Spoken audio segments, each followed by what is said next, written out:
Au nom d'Allah, le tout miséricordieux, le très miséricordieux. Alif, Lam, Ra. Tels sont les versets du livre explicite. Nous l'avons fait descendre, un Coran en langue arabe, afin que vous raisonniez. Nous te racontons le meilleur récit, grâce à la révélation que nous te faisons dans ce Coran, même si tu étais auparavant du nombre des inattentifs à ces récits. Quand Joseph dit à son père, « Ô mon père, j'ai vu en songe 11 étoiles et aussi le soleil et la lune, je les ai vus prosternés devant moi. Ô mon fils, dit-il, ne raconte pas ta vision à tes frères, car ils montraient un complot contre toi. Le diable est certainement pour l'homme un ennemi déclaré. Ainsi ton Seigneur te choisira et t'enseignera l'interprétation des rêves, et il parfera son bienfait sur toi et sur la famille de Jacob, tout comme il l'a parfait auparavant sur tes deux ancêtres, Abraham et Isaac, car ton Seigneur est omniscient et sage. Il y avait certainement en Joseph et ses frères des exhortations pour ceux qui interrogent, quand ceux-ci dirent « Joseph et son frère sont plus aimés de notre Père que nous, alors que nous sommes un groupe bien fort. Notre Père est vraiment dans un tort évident. Tuez Joseph, ou bien éloignez-le dans n'importe quel pays, afin que le visage de votre Père se tourne exclusivement vers vous, et que vous soyez après cela des gens de bien. » L'un d'eux dit « Ne tuez pas Joseph, mais jetez-le si vous êtes disposés à agir au fond du puits, afin que quelque caravane le recueille. » Ils dirent « Ô notre Père, qu'as-tu à ne pas te fier à nous au sujet de Joseph? Nous sommes cependant bien intentionnés à son égard. Envoie-le demain avec nous faire une promenade et jouer, et nous veillerons sur lui. » Il dit « Certes, je m'attristerai que vous l'emmeniez, et je crains que le loup ne le dévore dans un moment où vous ne ferez pas attention à lui. » Ils dirent « Si le loup le dévore, alors que nous sommes nombreux, nous serons vraiment les perdants. » Et lorsqu'ils l'eurent emmené et se furent mis d'accord pour le jeter dans les profondeurs invisibles du puits, nous lui révélâmes. Tu les informeras sûrement de cette affaire sans qu'ils s'en rendent compte. Et ils vinrent à leur père le soir en pleurant. Ils dirent, « Ô notre père, nous sommes allés faire une course, et nous avons laissé Joseph auprès de nos effets, et le loup l'a dévoré. Tu ne nous croiras pas, même si nous disons la vérité. » Ils apportèrent sa tunique tachée d'un faux sang. Il dit, « Vos âmes plutôt vous ont suggéré quelque chose. Il ne me reste plus donc qu'une belle patience. C'est Allah qu'il faut appeler au secours contre ce que vous racontez. » Or vint une caravane. Ils envoyèrent leur chercheur d'eau qui fit descendre son seau. Il dit, « Bonne nouvelle, voilà un garçon. » Et ils le dissimulèrent pour le vendre telle une marchandise. Allah cependant savait fort bien ce qu'il faisait. Et ils le vendirent à vil prix, pour quelques dirhams comptés. Il le considérait comme indésirable. Et celui qui l'acheta était de l'Égypte. Il dit à sa femme, « Accorde-lui une généreuse hospitalité. Il se peut qu'il nous soit utile, ou que nous l'adoptions comme notre enfant. Ainsi, avons-nous raffermi Joseph dans le pays, et nous lui avons appris l'interprétation des rêves, et Allah est souverain en son commandement, mais la plupart des gens ne savent pas. Et quand il eut atteint sa maturité, nous lui accordâmes sagesse et savoir, c'est ainsi que nous récompensons les bienfaisants. » Or celle, Zulika, qui l'avait reçu dans sa maison, essaya de le séduire, et elle ferma bien les portes et dit, « Viens, je suis prête pour toi. » Il dit, « Qu'Allah me protège, c'est mon maître qui m'a accordé un bon asile, vraiment les injustes ne réussissent pas. » Et elle le désira, et il l'aurait désiré n'eût été ce qu'il vit comme preuve évidente de son Seigneur. Ainsi nous avons agi pour écarter de lui le mal et la turpitude. Il était certes un de nos serviteurs élus. Et tous deux coururent vers la porte, et elle lui déchira sa tunique par derrière. Ils trouvèrent le mari de cette femme à la porte. Elle dit, « Quelle serait la punition de quiconque a voulu faire du mal à ta famille, sinon la prison ou un châtiment douloureux ?» Joseph dit, « C'est elle qui a voulu me séduire. » Et un témoin de la famille de celle-ci témoigna, « Si sa tunique à lui est déchirée par devant, alors c'est elle qui dit la vérité, tandis qu'il est du nombre des menteurs. Mais si sa tunique est déchirée par derrière, alors c'est elle qui mentit, tandis qu'il est du nombre des véridiques. » Puis, quand il, le mari, vit la tunique déchirée par derrière, il dit, « C'est bien de votre ruse de femme. Vos ruses sont vraiment énormes. » Joseph ne pense plus à cela, et toi, femme, implore le pardon pour ton péché, car tu es fautive. Et dans la ville, des femmes dirent, la femme d'Al-Aziz essaye de séduire son valet. Il l'a vraiment rendue folle d'amour. Nous la trouvons certes dans un égarement évident. Lorsqu'elle eut entendu leur fourberie, elle leur envoya des invitations et prépara pour elles une collation. Et elle remit à chacune d'elles un couteau. Puis elle dit, sors devant elle, Joseph. Lorsqu'elles le virent, elles l'admirèrent, se coupèrent les mains et dirent, à Allah ne plaise, ce n'est pas un être humain, ce n'est qu'un ange noble. Elle dit, voilà donc celui à propos duquel vous me blâmiez. J'ai essayé de le séduire, mais il s'en défendit fermement. Or s'il ne fait pas ce que je lui commande, il sera très certainement emprisonné et sera certes parmi les humiliés. Il dit, ô mon Seigneur, la prison m'est préférable à ce à quoi elle m'invite. Et si tu n'écartes pas de moi leurs ruses, je pencherai vers elles et serai du nombre des ignorants, des pécheurs. Son Seigneur l'exauça donc et éloigna de lui leurs ruses. C'est lui vraiment qui est l'audient et l'omniscient. Puis, après qu'ils eurent vu les preuves de son innocence, il leur sembla qu'ils devaient l'emprisonner pour un temps. 2 valets entrèrent avec lui en prison. L'un d'eux dit, « Je me voyais en rêve pressant du raisin. » Et l'autre dit, « Et moi je me voyais portant sur ma tête du pain dont les oiseaux mangeaient. Apprends-nous l'interprétation de nos rêves, nous te voyons au nombre des bienfaisants. » La nourriture qui vous est attribuée ne vous parviendra point, dit-il, que je ne vous ai avisé de son interprétation de votre nourriture avant qu'elle ne vous arrive. Cela fait partie de ce que mon Seigneur m'a enseigné. Certes, j'ai abandonné la religion d'un peuple qui ne croit pas en Allah et qui nie la vie future. Et j'ai suivi la religion de mes ancêtres, Abraham, Isaac et Jacob. Il ne nous convient pas d'associer à Allah quoi que ce soit. Ceci est une grâce d'Allah sur nous et sur tout le monde, mais la plupart des gens ne sont pas reconnaissants. Ô mes 2 compagnons de prison, qui est le meilleur, des seigneurs éparpillés ou Allah, l'unique, le dominateur suprême? Vous n'adorez en dehors de lui que des noms que vous avez inventés, vous et vos ancêtres, et à l'appui desquels Allah n'a fait descendre aucune preuve. Le pouvoir n'appartient qu'à Allah. Il vous a commandé de n'adorer que lui. Telle est la religion droite, mais la plupart des gens ne savent pas. Ô mes 2 compagnons de prison, l'un de vous donnera du vin à boire à son maître. Quant à l'autre, il sera crucifié et les oiseaux mangeront de sa tête. L'affaire sur laquelle vous me consultez est déjà décidée. Et il dit à celui des 2 dont il pensait qu'il serait délivré, « Parle de moi auprès de ton maître. » Mais le diable fit qu'il oublia de rappeler le cas de Joseph à son maître. Joseph resta donc en prison quelques années. Et le roi dit, « En vérité, je voyais en rêve 7 vaches grasses mangées par 7 maigres, et 7 épis verts, et autant d'autres secs. Ô conseil de notables, donnez-moi une explication de ma vision, si vous savez interpréter le rêve. » Ils dirent, « C'est un amas de rêves, et nous ne savons pas interpréter les rêves. » Or, celui des 2 qui avait été délivré, et qui après quelque temps se rappela, dit, « Je vous en donnerai l'interprétation, envoyez-moi donc. » Ô toi, Joseph, le véridique, éclaire-nous au sujet de 7 vaches grasses que mangent 7 très maigres, et 7 épis verts, et autant d'autres secs, afin que je retourne aux gens et qu'ils sachent l'interprétation exacte du rêve. Alors Joseph dit, « Vous sèmerez pendant 7 années consécutives. Tout ce que vous aurez moissonné, laissez-le en épis, sauf le peu que vous consommerez. Viendront ensuite 7 années de disette, qui consommeront tout ce que vous aurez amassé pour elles, sauf le peu que vous aurez réservé comme semence. Puis viendra après cela 1 année, où les gens seront secourus par la pluie et iront au pressoir. » Et le roi dit, « Amenez-le-moi. » Puis, lorsque l'émissaire arriva auprès de lui, Joseph dit, « Retourne auprès de ton maître et demande-lui quelle était la raison qui poussa les femmes à se couper les mains. Mon Seigneur connaît bien leurs ruses. » Alors le roi leur dit, « Qu'est-ce donc qui vous a poussé à essayer de séduire Joseph ?»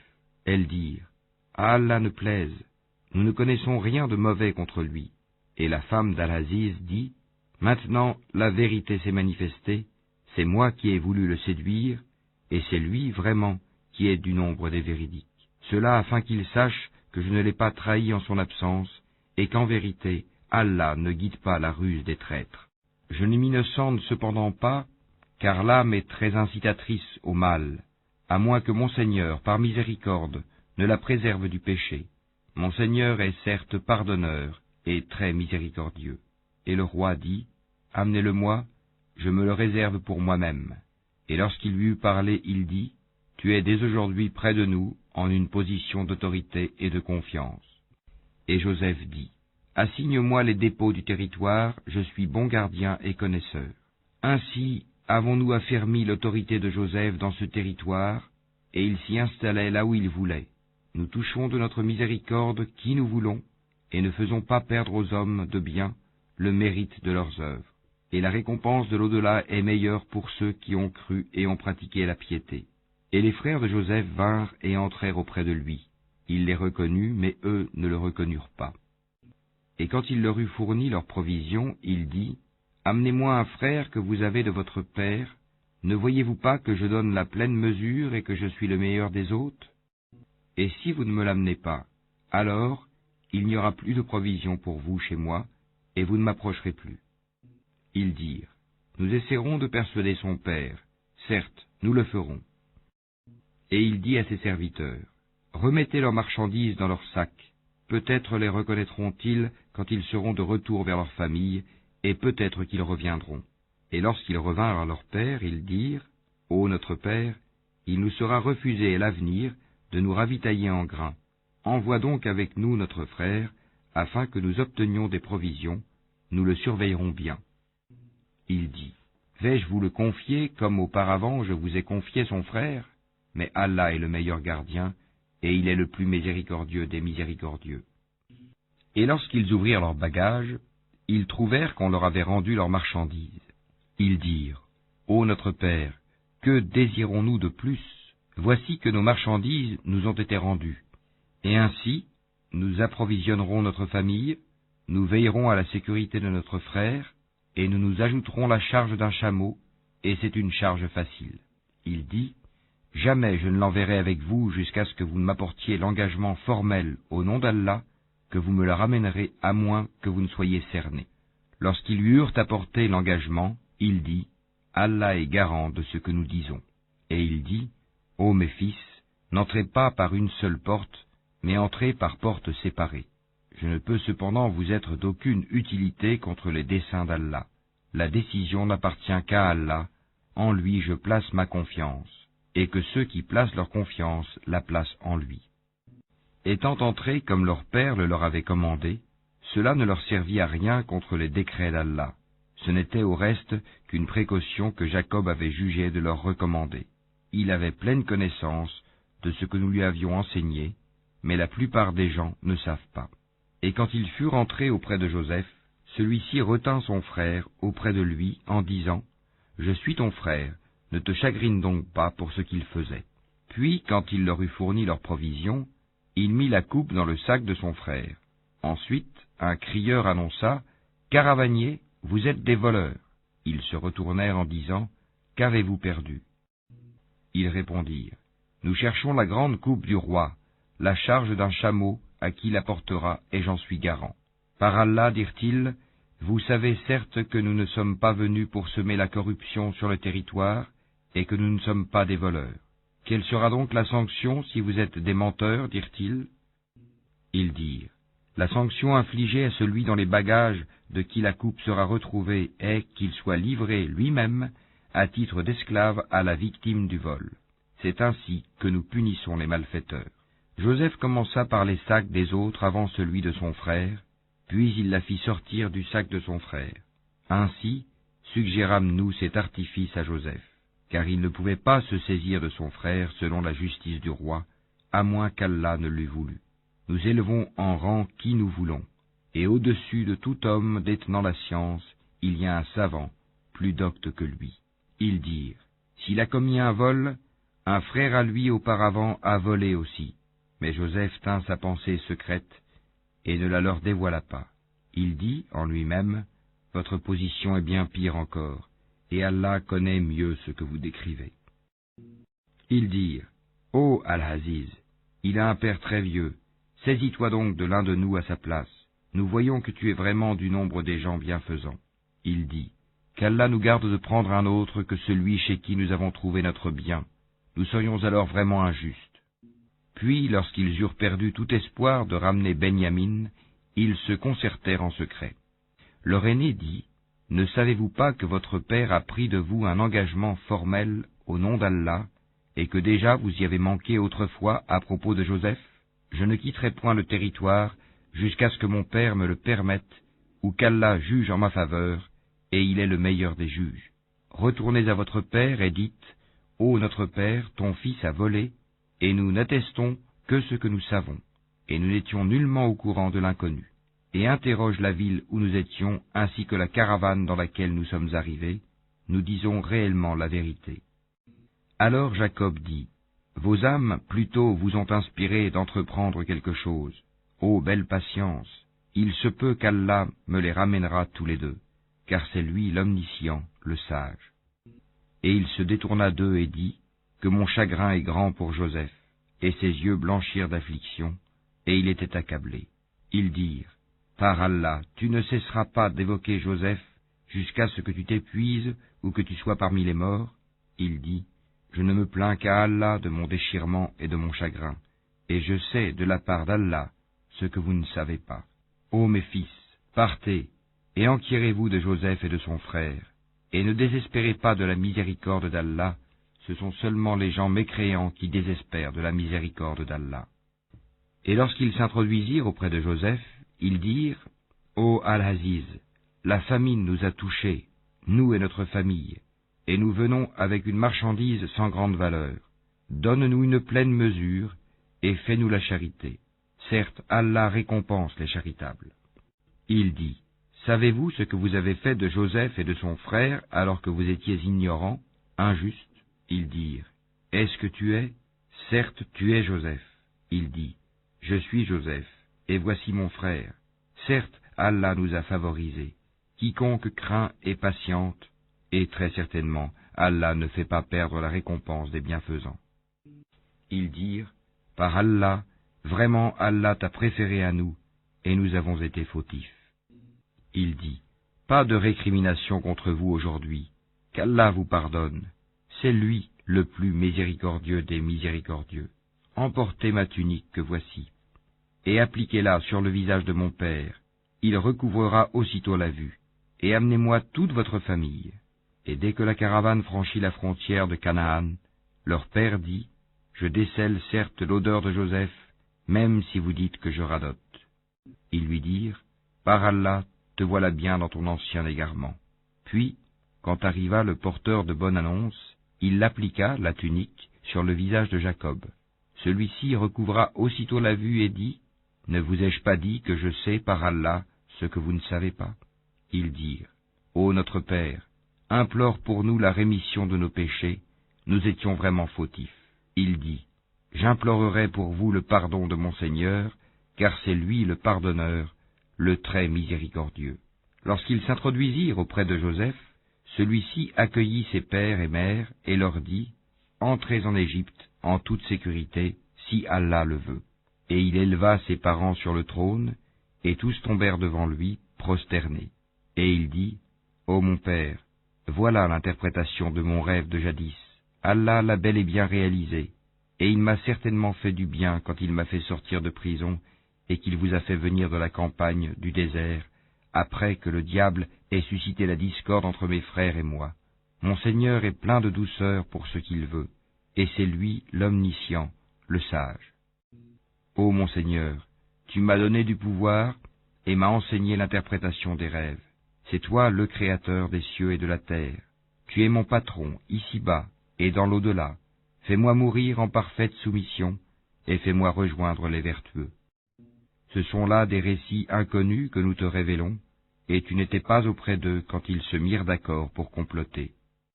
Et la plupart des gens ne sont pas croyants malgré ton désir ardent, et tu ne leur demandes aucun salaire pour cela. Ce n'est là qu'un rappel adressé à l'univers. Et dans les cieux et sur la terre, que de signes auprès desquels les gens passent en s'en détournant. Et la plupart d'entre eux ne croient en Allah qu'en lui donnant des associés.